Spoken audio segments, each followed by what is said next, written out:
siang. Perkenalkan, saya Primandono Kerbowo, dokter di bidang spesialis obstetrik ginekologi, subspesialis onkologi di Departemen KSM Opjin Rumah Sakit Dr. Sutomo Surabaya. Saya sebagai dosen Fakultas Kedokteran UNER berkontribusi dan bertanggung jawab untuk pendidikan dari mahasiswa kedokteran, dokter muda, program pendidikan PPDS 1 dan juga konsultan onkologi di Rumah Sakit Dr. Sutomo Fakultas Kedokteran UNER. Jadi saya adalah dosen yang juga memiliki tanggung jawab untuk berkontribusi melaksanakan Tridharma Fakultas Kedokteran dan perguruan tinggi secara maksimal. Hal ini terbukti dan tercermin dari kegiatan saya sehari-hari, di mana saya juga mengajar dan juga melakukan pendidikan kepada para peserta didik, mulai dari mahasiswa kedokteran, dokter muda, program pendidikan PPDS SP 1 dan PPDS SP 2 yang kita sebut juga sebagai konsultan onkologi. Jadi bidang saya adalah obstetrik ginekologi, khususnya di bidang ginekologi onkologi. Jadi sebagian besar yang saya ajarkan adalah kasus-kasus kanker kandungan. Jadi Tridharma yang harusnya kita lakukan ini adalah meliputi suatu pengajaran, pendidikan, kemudian penelitian, dan juga pengabdian masyarakat. Jadi untuk pendidikan, pembelajaran, biasanya kita melakukan bedside teaching atau suatu praktek bimbingan mulai dari poliklinik sampai kemudian kamar operasi, kemudian di ruangan rawat inap dan juga di ruangan emergency IRD. Jadi bagaimana cara saya melakukan transfer ilmu? Tentunya kita melakukan pendidikan pembimbingan praktek, di mana kita membimbing, mendampingi anak didik kita mulai dari pemeriksaan fisik, kemudian anamnesa, sampai pemeriksaan tambahan meliputi USG. Jadi poin-poin penting yang harus saya sampaikan adalah sebelum dan saat dan setelah tindakan ya. Jadi kadang-kadang kendala kita itu adalah tidak fokus anak didik kita ini, terutama kalau kita memberikan suatu pengajaran pendidikan setelah shift jaga. Nah, cara saya untuk memotivasi anak didik ini supaya lebih konsentrasi, kita lakukan komunikasi dua arah, yaitu misalnya tanya jawab, bedside teaching, langsung kasus, kita membahas kasus-kasus yang meliputi tumor board, kemudian weekly report, morning report, kemudian ada juga sinopsis untuk pendidikan SP2. Jadi dengan begitu saya mengetahui kira-kira peserta didik kita ini memahami apa tidak apa yang sudah kita sampaikan, dan tentunya ada reward untuk peserta didik yang sangat memahami. Akan kita berikan kesempatan untuk melakukan tindakan atau operasi mandiri ya, tentunya dalam supervisi kita. Dengan cara itu motivasi peserta didik kita itu akan lebih meningkat, mereka akan lebih giat belajar. Dan juga kalau kita melihat dari suatu kunjungan visita bersama ke ruangan ini, peserta didik kita itu harapannya juga memiliki empati ya, tidak cuma sekedar mengobati, tapi harapannya peserta didik kita itu memiliki empati yang tinggi terhadap pasien-pasien kanker di kandungan di ruangan. Jadi memang inovasi yang kita lakukan itu tidak hanya sekedar ilmu, tapi juga misi sosial dan empati, perasaan, komunikasi, tidak cuma satu arah tapi dua arah. Itu akan meningkatkan kepercayaan diri kepada peserta didik kita, akan meningkatkan kemampuan mengasah keterampilan, dan juga akan membuat mereka itu berusaha untuk seolah-olah bahwa pasien itu adalah keluarganya. Jadi memang kendala-kendala kita ini bisa kita atasi sejauh ini, bahkan membuat mereka ini bisa lulus tepat waktu. Harapannya tidak ada yang terkendala, terutama pada bidang penelitian ya. Jadi kami juga membantu membimbing penelitian karya tulis ilmiah, juga penelitian akhir seorang pendidikan dokter spesialis, sehingga dengan syarat itu tercapai bisa melakukan ujian nasional secara on time, dan harapannya bisa mendapatkan penghargaan nasional. Begitu tentunya akan membawa nama baik UNER di mata nasional, intinya bahkan internasional, sehingga peringkat UNER di mata nasional bisa meningkati 3 besar seperti sedia kala. Mungkin itu yang bisa saya sampaikan sebagai pembukaan dari narasi pembelajaran kami, yang nantinya akan pada kesempatan ini kami akan membahas tentang suatu kasus kanker ginekologi, di mana kita tahu kanker ginekologi ada kanker vagina, kanker vulva, kanker serviks, kanker rahim, kanker saluran telur, dan kanker indung telur, juga suatu penyakit tromboplastik ganas. Jadi ada 8 yang akan kita bahas saat ini adalah sistem pembahasan tentang kanker serviks. Demikian, semoga menjadikan manfaat dan barokah bagi kita semua. Terima kasih. Assalamualaikum warahmatullahi wabarakatuh. Selamat siang semuanya. Jadi selamat datang di Departemen KSM Opjin. Saya Primandono Kerbowo dari Divisi Onkologi. Untuk kuliah kali ini kita ada tema tentang kanker serviks. Jadi kalau sebagai pembukaan, WHO itu sudah menyantangkan harapannya bahwa 2030 ya, bahwa seluruh dunia ini harus bebas dari kanker serviks. Mengapa? Karena kanker serviks ini penyebabnya jelas, yaitu virus HPV.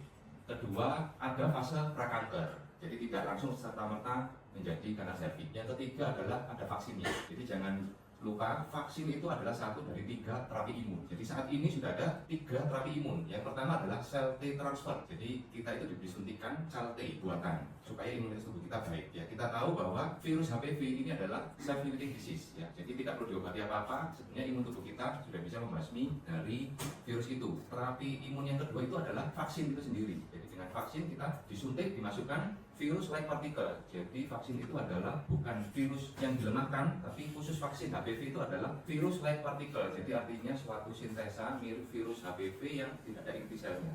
Jadi sistem imun tubuh kita mengenali secara fisikly suatu zat aktif yang kita suntikkan vaksin itu dianggap seperti suatu virus HPV yang sesungguhnya. Dan terapi imun yang ketiga adalah terapi chimera. Jadi memang terapi-terapi yang membuat supaya sistem imun kita itu tidak cuma sekedar aktif, tapi juga harus waspada terhadap reaksi autoimun. Jadi jangan sampai berlebihan. Nah, terapi imun yang ketiga ini masih relatif baru, jadi masih dalam banyak penelitian. Ya, jadi kita memasuki materi kita tentang kanker serviks. Ya, seperti kita ketahui bahwa 70% kanker serviks itu disebabkan oleh virus tipe 16 dan 18. Jadi sehingga kita kalau mau vaksin yang cuma quadrivalen atau yang bivalen bahkan yang hanya mengandung HPV palsu, HPV buatan yang tipe 16 dan 18 itu sudah cukup melindungi kita 70%. Karena kanker serviks itu 70%-nya yang utama disebabkan tipe 16-18. Sisanya 30% disebabkan oleh tipe yang lain ya, mulai 31, 35, 42,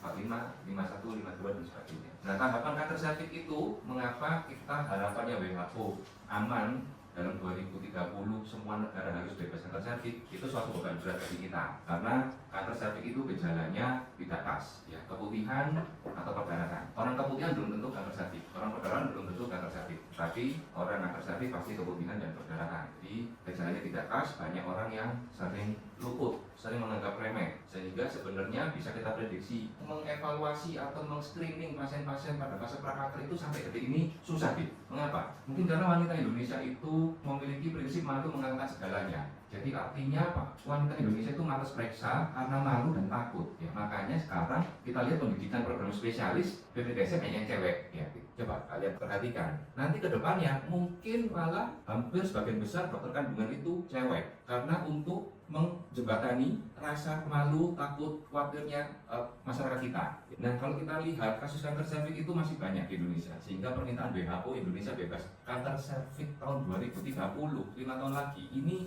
agak sedikit challenging bagi kita ya, satu tantangan bahwa kasus baru kanker serviks yang masuk OSA itu sekitar 700-800 orang, dan dari 700-800 orang itu yang bisa dioperasi hanya di bawah 100 orang. Jadi artinya sekitar 600-700 orang itu sudah tidak bisa dioperasi karena sudah masuk ke stadium lanjut. Terapinya kalau stadium lanjut di atas stadium 2B ya berarti cuma kemoradiasi ya, dimana alat radiasi kita itu exhausted, terlalu padat pemakaiannya, over using sehingga gampang rusak, dan antrian radiasi kita bisa mencapai kata 4 bulan sampai 5 bulan. Jadi memang HPV ini sudah jelas penyebabnya, dan faktor resikonya apa? Ya, faktor resikonya adalah multi partner seksual. Jadi virus HPV masuk ke serviks itu karena terdorong sesuatu, terdorong saat hubungan suami istri.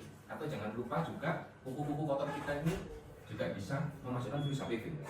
Virus dari mana ya? Dari mana-mana, dari udara, dari air, dari gagang pintu, dari mana-mana. Virus-virus kotor, terus kuku-kuku kita yang panjang yang kotor, terus kita salah cebok, kita memasukkan jari ke jalan lahir, terus HPV itu bisa masuk ke serviks. Yang kedua adalah faktor risiko di mana yang akan menyebabkan imunitas kita itu turun, mulai dari rokok, pemakaian alkohol, ya, kondisi imunokompromis, sesuatu yang menyebabkan imunitas tubuh kita turun, kurang makan, kurang istirahat, ya, jadi hati-hati. Selanjutnya adalah faktor sosial ekonomi, ya, ini berkaitan dengan kebersihan jalan lahir. Jadi memang hati-hati, suatu jalan lahir ini berdekatan dengan saluran pencernaan dan saluran kencing, sehingga kita harus menjaga kebersihan, termasuk lingkungan sekitar kita ya, berkaitan dengan keadaan sosial ekonomi yang rendah. Kadang-kadang air yang kotor bisa membawa virus itu masuk ke dalam tubuh kita. Kemudian multiparitas. Mengapa multiparitas itu meningkatkan resiko kanker serviks? Karena kalau multiparitas dia akan selalu sering melakukan persalinan normal ya.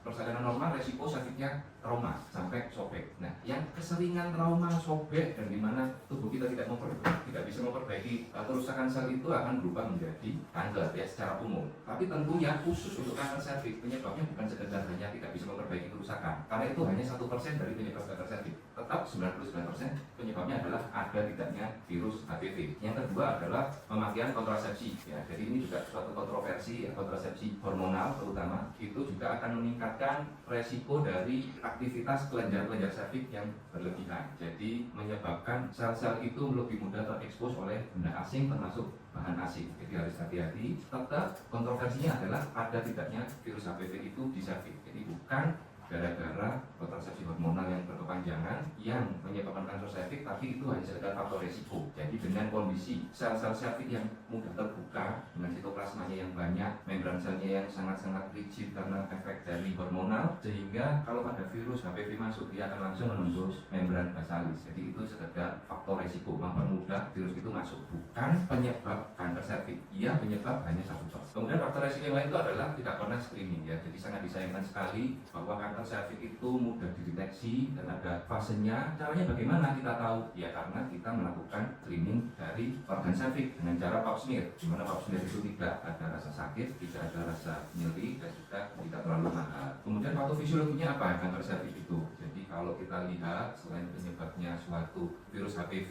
yang tadi saya jelaskan tipe 16-18 juga ada tipe lain yang low risk ya. Dan tipe lain yang low risk itu misalnya yang paling sering adalah tipe 6 dan tipe 11 di mana berkaitan dengan kondiloma acuminata. Sekarang ada pertanyaan, kalau terlalu sering sakit kondiloma acuminata dengan tipe-tipe yang high risk, yang low risk, apakah infeksi berulang yang HPV tipe low risk dan atau pasien itu keseringan terkena kondiloma acuminata akan meningkatkan resiko dari kanker serviks atau prakanker? Jawabannya iya. Jadi memang sesuatu yang terus-menerus, exposure yang terus-menerus itu juga akan menyebabkan progresivitas perubahan metaplasi menjadi displasi ya. Displasi itu adalah suatu prakanker ya, bisa menjadi gen 1, gen 2, gen 3 ya. Displasia ringan, sedang, berat. Nah, bagaimana mendiagnosisnya? Ya tentunya keluhannya tidak khas, tapi apapun semua wanita setelah menikah atau sudah melakukan aktivitas seksual lebih dari 3 tahun itu adalah waktu yang pertama wanita itu harus melakukan pemeriksaan. Jadi pap smear yang pertama adalah 3 tahun setelah hubungan seksual atau 3 tahun setelah menikah. Jadi kalau menurut anamnesa pasti keluhannya hanya perdarahan, keputihan pada stadium awal, dan pada stadium akhir keluhannya adalah nyeri ya, nyeri saat hubungan, nyeri saat buang air kecil atau juga buang air besar. Kemudian pemeriksaan fisik yang bisa kita lakukan adalah langsung melakukan pemeriksaan dalam ya. Kita lakukan dengan hati-hati, kita memasukkan cocok bebek, kita melihat secara langsung in speculo apakah ada nodul, apakah ada perubahan dari serviks yang seharusnya berwarna pink dan permukaannya halus dia menjadi kasar atau bahkan bertumpul. Dan kemudian setelah kita lihat in speculo dengan mata telanjang, kita bisa melakukan pemeriksaan fisik untuk mengetahui ukuran diameter, mengetahui penyebaran ke samping kanan kiri atas bawahnya serviks dan menentukan stadiumnya. Kita bisa melakukan pemeriksaan penunjang terutama dengan pemeriksaan USG transvaginal ya, atau CT scan, atau sekarang bahkan bisa dengan PET scan ya. Kalau kita bandingkan antara CT scan dan MRI dulu, ternyata dari penelitian untuk melihat akurasi penyebaran ke parametrium, melihat perlengketan pada buli-buli dan rektum, maka lebih baik gold standarnya adalah MRI ya. Tapi untuk melihat metastase jauh mungkin bisa kita pilih CT scan, karena kalau MRI whole abdomen itu waktu yang dibutuhkan cukup lama 2 jam, dimana kalau kita MRI kita itu tidak boleh bergerak-gerak, oleh kanan oleh kiri tidak boleh, tangan harus diem, nafas harus diatur. Ini sangat menyulitkan kita sendiri atau pada usia tua. Dan pemeriksaan PET scan ini tentunya juga akan lebih ideal, lebih detail, karena PET scan itu akan di screen dari ujung rambut sampai kaki, sehingga kita bisa tahu kira-kira menyebar di mana saja. Dan kadang-kadang PET scan itu kita pakai setelah selesai terapi ya, imunoradiasi, kita evaluasi akhir terapi, apakah masih ada sel kanker atau tidak, maka kita PET scan ya. Kemudian kanker serviks ini ada stadium 1, 2, 3, 4 ya. Stadium yang bisa dioperasi hanya stadium 1 karena hanya terbatas pada cervix ya. Stadium 1 dibagi menjadi 2, stadium 1A dan 1B. Kalau 1A itu kita tidak bisa melihat dengan mata telanjang. Jadi kalau kita sudah melihat di cervix ada sesuatu yang berdumpul, berarti sudah bukan stadium 1A, minimal 1B ya. Stadium 1A itu kelihatannya secara kasat mata baik-baik saja, terus kita lakukan biopsi atau pap smear, ternyata ketahuan bahwa itu ada sitologi atau histologi suatu karsinoma ya, squamous cell karsinoma atau adenosquamous karsinoma, atau yang paling bahaya saya adalah suatu neuroendocrine tumor, NET, neuroendocrine tumor. Kalau kita ketemu neuroendocrine tumor, hati-hati setelah dibiopsi, biasanya sebulan kemudian tumornya sudah langsung besar. Jadi kalau kita dengar pendapat orang awam, jangan dibiopsi, jangan dioperasi, nanti tumornya tambah menyebar, itu memang benar adanya. Tetapi itu jarang ya terjadi pada kasus neuroendocrine tumor, NET. Tidak hanya pada kasus cervix, tapi organ yang lain. Kalau ketemu neuroendocrine tumor, hati-hati ya. Karena jenis ini adalah jenis kanker yang pintar, yang jenius. Di kemo nggak di kemo, diradiasi nggak diradiasi, dioperasi nggak dioperasi, dia agresif, dia tumbuh terus. Jadi mungkin kita harus menjelaskan lebih hati-hati kalau ketemu kasus sel neuroendocrine tumor. Kemudian pada stadium 1B ya, kita lihat kalau ukurannya di bawah 2 cm berarti 1B1, ukuran di antara 2 sampai 4 cm stadium 1B2, kemudian ukuran lebih dari 4 cm adalah 1B3 ya. Tentunya kalau ukurannya bayi 1B3 dengan lebih dari 4 cm itu harusnya kita bisa langsung operasi ya. Prinsipnya stadium 1 itu bisa operasi, tetapi kalau ukurannya besar akan menyulitkan kita untuk operasi, bisa kita lakukan kemo dulu 3 kali 4 kali, tumornya shrinkage ya, mengkerut, mengecil, baru kita operasi. Kemudian stadium 2 ya, stadium 2A itu adalah ke vagina tanpa ke parametrium, sedangkan stadium 2B itu adalah ke parametrium tanpa ke vagina atau kadang-kadang sedikit ke vagina. Nah, stadium 2B ini pilihannya adalah kemo dulu, kita lihat apakah dia shrinkage, mengkerut ya. Kalau bisa dioperasi, kalau kemo kita lakukan operasi, kalau tidak bisa dioperasi maka lanjutannya adalah kita lanjut radiasi. Jadi kita perlakukan stadium 2B yang tidak bisa dioperasi seperti stadium 3 yaitu kemo radiasi. Mengapa tidak bisa dioperasi? Karena percuma. Kalau dioperasi pun ureter di parametrium itu pilihannya ada 2. Kalau operasi bersih berarti kita memotong ureter terus dijahit lagi pasien di stent, atau kalau kita tidak memotong ureter berarti ya masih ada sisa di sekitar ureter. Jadi tetap stadium 2 setelah operasi kadang-kadang kita bisa lanjut dengan kemo atau radiasi. Stadium 3 jelas ya, ciri-ciri stadium 3 walaupun kalian tidak tahu atau bingung nanti kalau VT ini stadium 2 atau stadium 3, dilihat kalau sudah ada hidronefrosis, sudah ada gangguan perginjalan, hidroureter, hidronefrosis, berarti itu artinya sudah stadium 3. Mengapa? Karena infiltrasi cervix, kanker cervix ke parametrium akan menjepit dari ureter sehingga akan menyebabkan obstruksi parsial dan akan menyebabkan suatu tahanan urin pada ginjal. Jadi stadium 3 ini juga kita bagi 3C, 3B, 3C ya, 3C kita bagi 2, itu berkaitan dengan suatu penyebaran dari kelenjar getah bening. Jadi kadang-kadang kita operasi itu kita kelihatannya awalnya stadium 1B, lebih bisa dioperasi, kita radikalisrektomi, kemudian kita ambil kelenjar-kelenjarnya, ternyata kelenjarnya itu positif ya. Nah kita lihat kelenjar yang positif itu berarti pasien ini sudah bukan stadium 1B, tapi masuk ke stadium 3C ya. Jadi kita lihat yang positif itu di mana? Kelenjar getah bening di pelvis berarti 3C1, atau kelenjar yang positif di sekitar para organ dia ikut 3C2.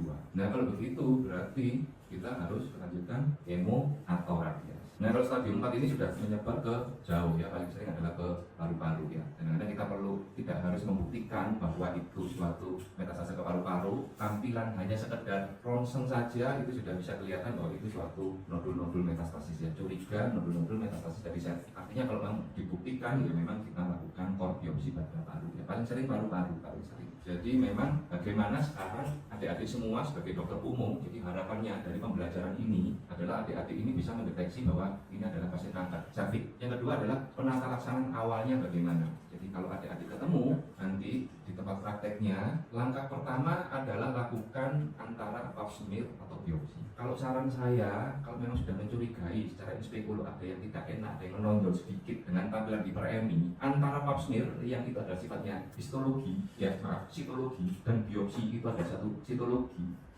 maka lebih baik lakukan biopsi. Ya, kadang-kadang kita sering pap smear-nya baik, seolah-olah prakanker atau tidak ada apa-apa, kemudian di biopsi ternyata langsung kanker. Jadi ada diskrepansi, ada perbedaan antara hasil pap smear yang sitologi dan hasil biopsi yang histologi. Nah, kita lebih percaya pada biopsi, makanya adik-adik besok harus siap alat-alat biopsi, ya, tang biopsi. Juga setelah itu dimasukkan ke cairan alkohol atau ke formalin yang lebih baik. Alkohol 70%, alkohol 90% atau formalin untuk jaringan itu sebelum dikirim ke laboratorium. Jadi yang lebih baik adik-adik harus siap formalin di tempat praktek ya. Tang biopsi, kemudian formalin. Ya, selain juga alat-alat untuk pap smear ya tentunya. Jadi dua-duanya disiapkan. Jadi demikian tindakan kita adalah kalau sudah tahu stadium 1A, 1A2 kita masih bisa konisasi atau kita lead outer ya. Nanti kita kita lihat, kita tanyakan ke teman sejawat patologi anatomi, bagaimana apakah free margin atau tidak, apakah ada lymphoscular space infection. Jadi LVSI-nya kalau dia positif berarti kita tidak adekuat melakukan tindakan hanya sekedar tonisasi atau lead counter. Jadi terpaksa bisa kita lakukan kalau masih stadium awal 1A1, 1A2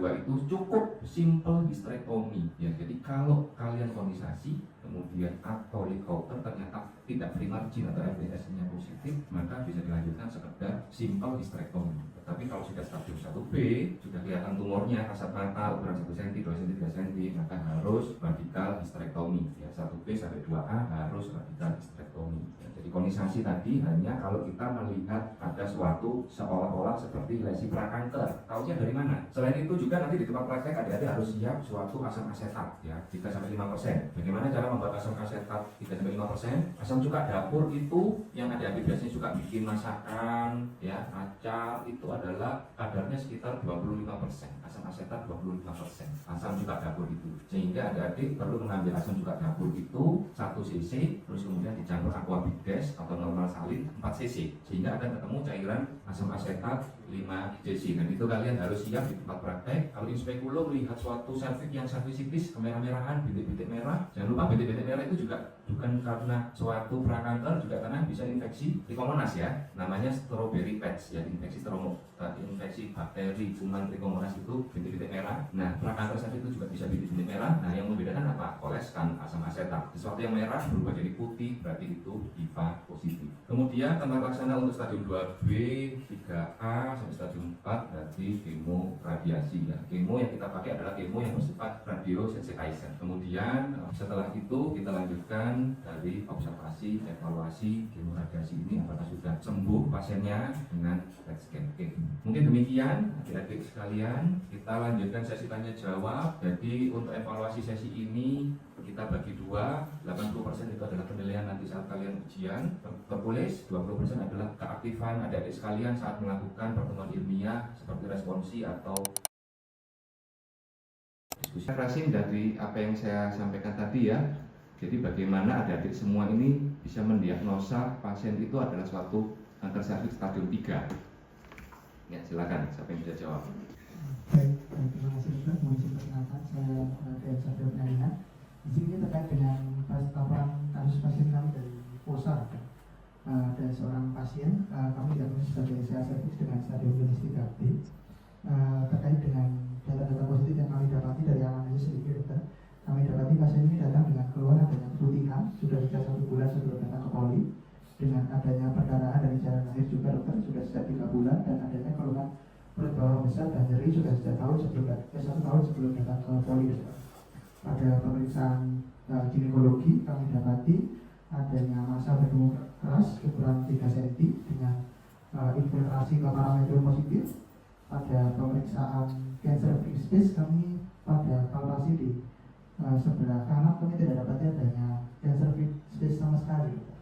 Lalu kami juga mengeksekusi kemungkinan metastasis organ lain dengan pemeriksaan USG whole abdomen dan fototoraks PA. Dari fototoraks PA tidak dapati adanya metastase. Dari USG whole abdomen kami dapati adanya komplikasi ke arah ginjal dengan hidronefrosis di ginjal dextra dan sinistra, dengan adanya gambaran hidroureter juga di ginjal sebelah sinistra, sehingga pasien kami diagnosis dengan CA cervix stadium klinis 3B. Ya, oke. Ya, oke, tepat sekali. Jadi kita itu bisa mendiagnosa stadium kanker serviks itu bisa dari pemeriksaan fisik atau imaging ya. Kalau imaging berarti bisa MRI. Kalau dari kelihatan infiltrasi parametrium ya berarti sudah stadium 2B, 3B. Kalau imaging misalnya CT scan, USG sudah melihat adanya suatu hidronefrosis, hidroureter pasti stadium 3B. Tapi kalau kita memeriksa sendiri dari vaginal 2C maupun rectal 2C ya, kita harus cari infiltrasi parametrium utamanya. Dan infiltrasi parametrium itu paling gampang dari rectal 2C ya. Jadi dari rectal 2C kita lihat sisi samping kanan kiri cervix, terus kalian gerakkan jari kalian. Kalau parameternya kaku sampai pelvis berarti stadium 3B seperti pasien yang di case rekodkan. Tetapi kalau masih setengah kaku setengah lunak ya mungkin masih 2B. Dan di situ perlunya kita nanti ketemu bedside teaching saat di poliklinik untuk melakukan bimbingan pemeriksaan dalam ya. Jadi pasien itu kadang-kadang seperti yang saya sampaikan, dia itu pap smear. Jadi pasien itu kadang-kadang sudah pap smear rutin begitu ya. Tapi tiba-tiba suatu saat tiba-tiba langsung kanker. Pasiennya komplain kan, dok saya sudah rutin pap smear normal, kok tiba-tiba langsung kanker serviks. Katanya dokter ada resi fase prakanker. Nah itu kira-kira mengapa antara pap smear yang kelihatannya baik-baik saja kemudian tiba-tiba ditemukan suatu abnormalitas langsung kanker, itu apa penyebabnya? Mungkin Anda bisa menjawab. Pap smear sendiri ini sensitivitasnya sekitar 97% ya dokter. Jadi sekitar 3% itu masih bisa mendapatkan hasil yang negatif palsu seperti itu. Di sini untuk hasil pap smear yang seperti itu bisa disebabkan oleh beberapa faktor. Berdasarkan yang saya baca itu bisa karena mungkin lesi kankernya yang berada di tempat yang sulit sehingga saat pengambilan sampelnya itu tidak terjangkau oleh spatulanya begitu dokter, atau mungkin saat pengambilan sampelnya itu tidak cukup sampel yang diambil, jadinya saat dibaca tidak ditemukan adanya lesi kanker atau prakankernya. Dan bisa juga karena saat pemeriksaannya itu mungkin pasiennya sedang mengalami infeksi pada jalan lahirnya di serviksnya seperti itu, jadi mengaburkan hasil interpretasi di secara histologinya begitu dokter. Jadi mungkin untuk meminimalisir faktor yang menyebabkan negatif palsu itu mungkin bisa dipastikan sebelum diperiksa pasiennya itu tidak melakukan seperti hubungan seksual selama kurang lebih 3 hari terakhir, lalu tidak menggunakan cairan untuk membersihkan vagina seperti itu. Mungkin lebih dipastikan hal itu ya dokter. Iya betul. Jadi nanti kalian sudah jadi dokter, kalau melihat kemudian sesuatu yang aneh terus kalian pap smear kok baik, itu kita harus waspada. Ingat-ingat bahwa kadang-kadang pap smear itu efektivitasnya yang tim prep berbasis cairan itu 90%, apalagi yang konvensional. Kalau konvensional malah 50%, 60%. Berarti ada 100 pasien kanker serviks di pap smear konvensional, itu sekitar 40 orang bisa luput. Hati-hati. Jadi nanti kalau kalian sudah jadi dokter, kalau melihat serviksnya nggak baik tapi pap smearnya normal, lanjutkan dengan biopsi. Dengan biopsi akan lebih akurat ya. Kemudian untuk pertanyaan terakhir mengingat waktu, jadi virus HPV yang masuk tubuh kita itu kan ada 2 kemungkinan. Dia akan dibasmi oleh imun tubuh kita atau akan progresif berkembang menjadi prakanker dan jadi kanker. Kira-kira apa yang membedakan? Silakan. Izin menjawab dokter, karena sebelumnya nama saya Katri Januari. Jadi apa yang membedakan infeksi HPV yang sembuh sendiri dengan yang akan berkembang menjadi kanker serviks? Yang pertama itu mungkin dari tipe HPV-nya dokter yang menginfeksi. Ada HPV resiko rendah yang misalnya tipe 6 sama 11 yang biasanya cuma menyebabkan kutil kelamin, dan yang kedua ada resiko tinggi terutama pada tipe yang 16 dan 18 yang berpotensi untuk lesi prakanker dan kanker serviks. Jadi tipe virus ini sangat menentukan karena tipe HPV 16 sama 18 itu sudah menyumbangkan 70% kasus kanker serviks. Dan yang kedua, mungkin infeksi persisten terutama oleh HPV risiko tinggi adalah penentu utama progresi ke kanker. Dan yang ketiga mungkin individu dengan sistem imun yang kuat terutama sel T biasanya dapat mengeliminasi HPV sebelum terjadi kerusakan permanen. Dan untuk pasien yang imunokompromis seperti HIV, malnutrisi, dan stres kronis juga dapat meningkatkan resiko persisten dan progresi. Dan juga yang ada beberapa faktor yang meningkatkan resiko infeksi HPV berkembang menjadi kanker seperti merokok karena toksin rokok yang melemahkan pertahanan lokal serviks, dan yang kedua multivaritas dan hubungan seksual di usia muda, kemudian ada infeksi menular seksual dan kurangnya screening pap smear sehingga deteksi lesinya terlambat, dan yang terakhir adalah tidak vaksin HPV mungkin seperti itu dok. Iya baik benar.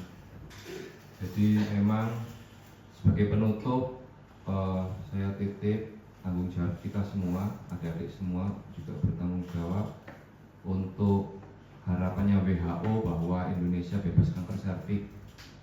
Tidak cuma Indonesia, seluruh dunia bebas kanker serviks tahun 2030 itu kita bisa berkontribusi ya. Jadi memang intinya nanti setelah lulus dokter siapkan alat-alat biopsi dan pap smear ya. Mungkin itu yang bisa saya sampaikan. Terima kasih adik-adik semuanya atas keaktifan untuk berdiskusi. Selamat siang. Assalamualaikum warahmatullahi wabarakatuh. Waalaikumsalam.